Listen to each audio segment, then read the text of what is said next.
Amados, soy el pastor Eliezer Carrasquillo y agradezco que hayan tomado de su valioso tiempo para ver este fragmento de las predicaciones dominicales. A continuación, espero que se gocen y disfruten de la palabra del Señor. Comenzamos.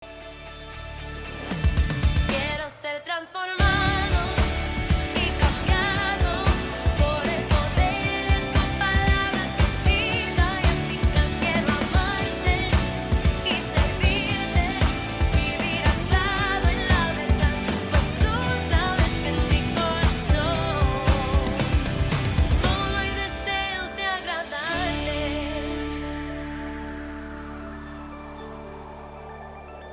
Amén. Bueno, mis amados, en el día de hoy nosotros vamos a hablar, el tema que usted tiene es el hombre como sacerdote del hogar. El tema que nosotros vamos a traer en el día de hoy bajo esa línea, y vamos a estar enseñando en el día de hoy bajo el tema transfiere el fundamento. Ese es el tema que vamos a estar tocando en el día de hoy, transfiere el fundamento. Diga conmigo, transfiere el fundamento.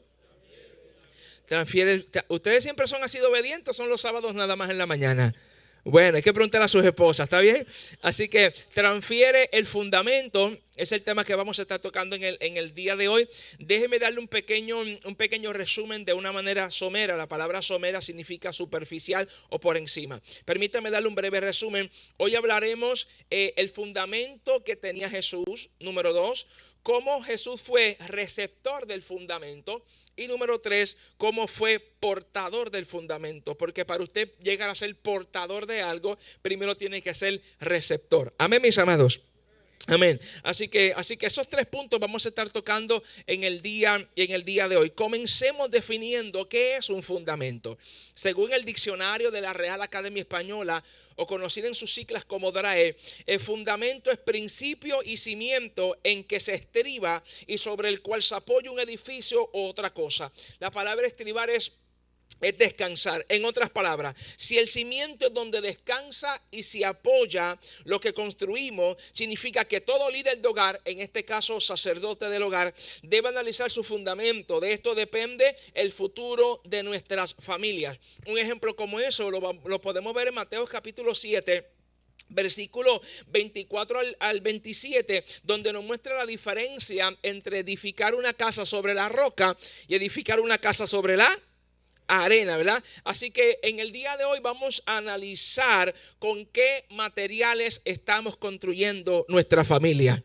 Voy a repetir, con qué materiales estamos construyendo nuestra familia y quién estamos permitiendo que esté en medio de la construcción. Porque la Biblia enseña que si el Señor no edifica la casa, ¿verdad que sí? Es en vano todo lo que vamos a hacer. Entonces vamos a comenzar explicando esta temática del punto de vista de Cristo, que aprovecho para decirles es mi personaje bíblico favorito, es Jesucristo. A mí me encanta enseñar y predicar sobre Jesús. Así que voy a presentar la situación que les traje, pero del punto de vista de Cristo. Primero vamos a ver su vida, vamos a ver cómo Él se comportó, sus ejecutorias, y vamos a ver entonces lo que había detrás del telón. ¿Qué hizo que Jesús se comportara de la manera en que se comportó? ¿Todos estamos claros hasta el momento?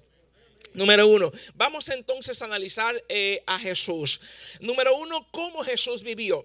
Jesús vivió una vida de obediencia. Cuando nosotros vamos a Juan capítulo 6 versículo 38, dice, porque he descendido del cielo no para hacer mi voluntad, más la voluntad del que me envió. Esto es bien importante. ¿Por qué? Porque está enseñando claramente Cristo, yo no vine para hacer lo que yo quiero, sino que yo vine para obedecer. ¿Alguien diga conmigo obediencia? Obediencia. Cuando también vamos a Juan capítulo 4 versículo 34, dice, Jesús le dijo, mi comida es que haga la voluntad del que me envió y acabe su obra. Así que claramente está establecido en esas porciones bíblicas que Jesús vive una vida de obediencia. Ahora bien, yo quiero que ahora vayamos a las primeras declaraciones de Jesús en la Biblia y las últimas declaraciones en su ministerio terrenal. Las primeras declaraciones que se registran sobre Jesús en las Escrituras es cuando Jesús tenía 12 años. ¿Cuántos recuerdan la historia que aparentemente Jesús había perdido? ¿Cuántos recuerdan la historia? De hecho, que hago un paréntesis, aprovecho para decirles, siempre se ha dicho, ¿verdad?, que esos 3 días que María y José estuvieron buscando al niño, siempre se ha dicho que Jesús se perdió. Y en realidad Jesús nunca se perdió. los perdidos eran los papás. Porque Jesús sabía dónde estaba. ¿Sí o no? Jesús sabía dónde estaba. Él sabía que estaba en el templo. Los que no sabían dónde estaba Jesús eran los padres. Así, y eso es muy interesante. Sería un tema para tocar en otro momento dado, porque muchas veces los papás están más perdidos que los hijos. Pero eso vamos a dejarlo para otro día, ¿está bien? Entonces, cuando ese momento dado que no aparecía, ¿verdad? Pues Jesús, ahí es que registra Lucas las primeras declaraciones de Cristo. Y quiero que veamos las primeras declaraciones que están en Lucas 2:49 y después vamos a ver las últimas declaraciones en su ministerio. Primeras declaraciones de Jesús. Dice ¿por qué me buscáis? ¿No sabíais que los negocios de mi Padre me conviene estar? Escuche bien esto, hermano, porque esto es un reto extraordinario para todos los que estamos criando. ¿Qué había hecho José y María? Porque ahorita vamos a ver que no solamente era Jesús con intimidad con el Padre. Había una labor entre papá y mamá que estaban haciendo con Jesús. Y mire qué interesante, el muchacho tenía 12 años y ya tenía claro su propósito. Nuestros hijos tal vez están en la adolescencia o en la juventud y tal vez no tienen ni idea para dónde van, pero tal vez es porque nosotros los papás tampoco sabemos a dónde vamos. Sin embargo, Cristo tenía 12 años y él dijo claramente: en los negocios de mi Padre me es necesario estar. Eso es Jesús a los 12 años. Ahora vamos a ver cuando Jesús tenía aproximadamente 33 años. En Juan capítulo 19, versículo 30. Y Jesús dijo: consumado es. Y habiendo dicho esto, habiendo inclinado la cabeza, dio el espíritu. Jesús dijo: consumado es. Ahora la pregunta que tenemos que hacer no es ¿qué es lo que se había consumado? Lo que se había consumado es lo que Jesús dijo desde que tenía 12 años: los negocios de mi Padre me es necesario estar. Cuando Jesús tenía como 33 años y dijo consumado es, ¿qué es lo que se habían consumado? Los asuntos que el Padre me envió a hacer. Así que nosotros podemos ver en la vida terrenal de Cristo, podemos ver realmente una vida en obediencia y una vida que claramente enseña que está diseñada para cumplir los propósitos de Dios. No solamente eso, Jesucristo fue capaz de negar sus deseos personales. ¿Por qué estoy explicando todo esto? Porque para poder entender la vida de Jesús, hay que entender lo que pasaba en el hogar. ¿Alguien está conmigo en el día de hoy? Así que ya mismito vamos a eso. Ahora bien, cuando vemos las declaraciones de Jesús, no solamente nos damos cuenta que Jesús vivió una vida de obediencia enfocada en los propósitos de Dios, sino que vemos a un Jesús capaz de crucificar sus deseos personales. Cuando vamos a Lucas 22:42. Dice, diciendo: Padre, si quieres, pasa de mí, ¿verdad?, esta copa o este vaso. Dice: pero no se haga mi voluntad sino la tuya. Así que vemos un hombre no solamente en obediencia, sino que vemos un hombre capaz de crucificar sus deseos personales. No solamente eso, Jesús también fue capaz de dar su vida por los propósitos de Dios. Y eso lo vemos en la cruz del Calvario. Así que, ¿por qué le estoy hablando todo eso? Porque Jesús tuvo la capacidad de vivir una vida que glorificara a Dios. Jesús tuvo la capacidad de vivir una vida crucificando su deseo personal para que la voluntad de Dios pudiera reinar. Ahora bien, todo esto es lo que se ve en el escenario. Ahora yo quiero que vayamos detrás del telón. Alguien diga conmigo: detrás del telón. Ok. Le voy a presentar 3 posibles maneras por las cuales Jesús recibió esta transferencia de valores. ¿Por qué digo transferencia de valores?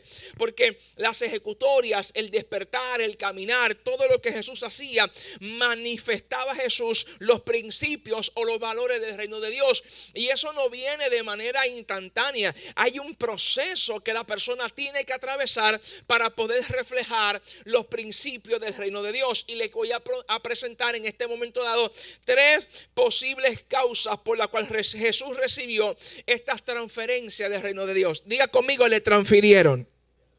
Le transfirieron. ¿Por qué digo esto? Voy a detenerme y voy a dar una explicación teológica. Porque aunque es cierto que Jesús es 100% Dios, pero también es 100% hombre. En teología eso se conoce como unión hipostática. La unión hipostática es cuando convergen las dos naturalezas simultáneamente. Me detengo. ¿Hasta aquí estamos claros? ¿Alguien oscuro? ¿Estamos claros todos?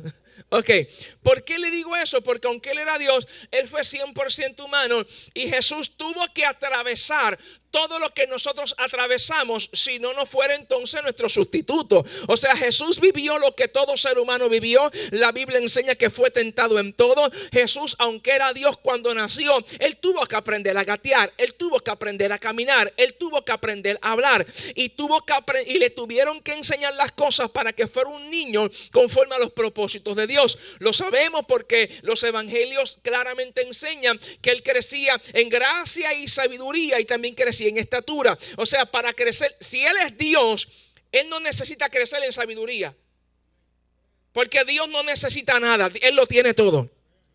Cuando dice que crecía en sabiduría, está hablando de su humanidad. Tuvo que desarrollar sus capacidades como todo ser humano las desarrolla. Así que en ese proceso de aprendizaje y de desarrollo hubieron tres puntos que les quiero explicar, los cuales pudieron influenciar en la vida de Jesús para que Él fuera un hombre conforme a la voluntad de Dios. Pero para llegar a ser ese hombre conforme a la voluntad de Dios, a Jesús les tuvieron que transmitir los valores del reino de Dios. Amén. ¿Por qué le digo eso? Porque es precisamente el tema que les traigo en el día de hoy, ¿verdad? Transfiere los fundamentos. Vamos a ver, estamos viendo no solamente la vida de éxito que Jesús atravesó, ahora vamos detrás del telón. ¿Qué es lo que lleva a Jesús a una vida de tanta bendición y de tanto impacto? Amén. Tres posibles maneras por las cuales Jesús recibió esta transferencia de valores del reino. Número uno, intimidad con Dios. Intimidad con Dios.